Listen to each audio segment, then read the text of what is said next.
அதிமுக முன்னாள் அமைச்சர் திரு ஜெயக்குமார் நம்மளுடன் நினைக்கிறார். சார் வணக்கம்.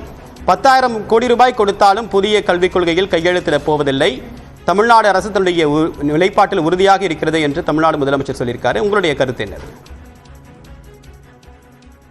வணக்கம். யார்? ஹலோ சார் வணக்கம். இணைப்பில் இருக்கீங்க, சொல்லுங்க.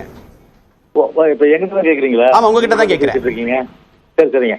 அதாவது இந்த ஒரு 10,000 கோடி தந்தால் கூட நாங்கள் அதை தேசிய கல்விக் கொள்கையிலே ஏற்றுக்க மாட்டோம், பிஎம்சிலையும் வரமாட்டோம்னு சொல்றதுன்றதே அவருடைய ஊசலாட்டத்தை காட்டுது. அது எதுக்கு 10,000 கோடி சொல்லலாம்? ரொம்ப சொல்லிட்டு போக வேண்டியதானே. அது இருமொழி கொள்கை எங்களுடைய உயிர் கொள்கை, எந்த காலத்துல நாங்கள் ஏற்றுக்கொள்ள மாட்டோம்.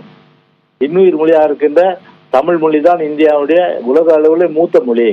தமிழ் மொழியிலிருந்து பிரிஞ்சுதான் எல்லா மொழியும். அப்படி இருக்கும்போது எந்த நிலையிலும் இது ஏற்றுக்கொள்ள மாட்டோம் தெளிவா சொல்ல வேண்டியதுனா. அது நான் ஸ்லாப் வைக்கிறீங்க 10,000 கோடி, அப்ப 15,000 கோடி கொடுத்தா ஏத்துப்பாரா இவரு? நான் கேட்கிறேன், திரு ஸ்டாலினே கேட்கிறேன், 15,000 கோடி கொடுத்தா ஏத்துப்பாராப்பா? அந்த ஸ்டேட்மெண்டே தப்பு.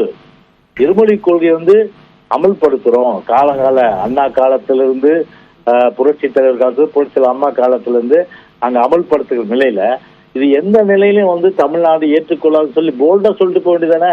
அப்படி ஒரு உறுதியா சொல்ற அந்த மனப்பான்மை இல்ல. அமைச்சர் கல்வி அமைச்சர் தர்மேந்திர பிரதான் 5,000 கோடி ரூபாய் இலக்கு நேரிடும் அப்படின்னு ஒரு கருத்தை சொன்னாரு. அதற்கு பதிலளிக்கக்கூடிய வகையில் தான் 10,000 கோடியே கொடுத்தாலும் நாங்க ஏற்றுக்கொள்ள மாட்டோம் என்று முதலமைச்சர் சொல்றாங்க. அதுக்கு எதுக்கு அமௌண்ட் குவாண்டம் சொல்லணும்? குவாண்டம் சொல்ல வேண்டிய அவசியம் இல்லையே. அப்ப அவர் இல்லங்க 15,000 கோடி கொடுக்கணும் ஏத்துப்பீங்களா? நான் கேட்கிறேன். அப்படித்தானே அவருடைய கருத்து இருக்குது.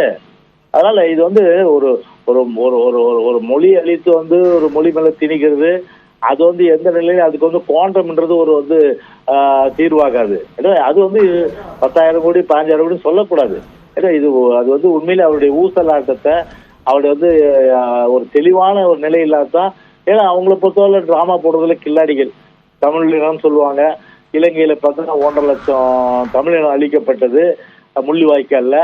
அப்புறம் இங்க தமிழை வளர்க்கறதுக்கு எந்த நடவடிக்கை இல்லை. அரசியல் வியாபாரம் செய்யக்கூடிய, தமிழை வைத்து வியாபாரம் செய்கின்ற ஒரு கூட்டம் தான். ஏன்னா அந்த கூட்டம் ஒரு மொழி பிரச்சனை அடிப்படையாக வைத்து பார்த்தா இந்த மாதிரி கருத்து சொல்லுவாங்க. ஆனா எது எப்படி இருந்தாலும் சரி, இருமொழி கொள்கை உயிர் கொள்கை.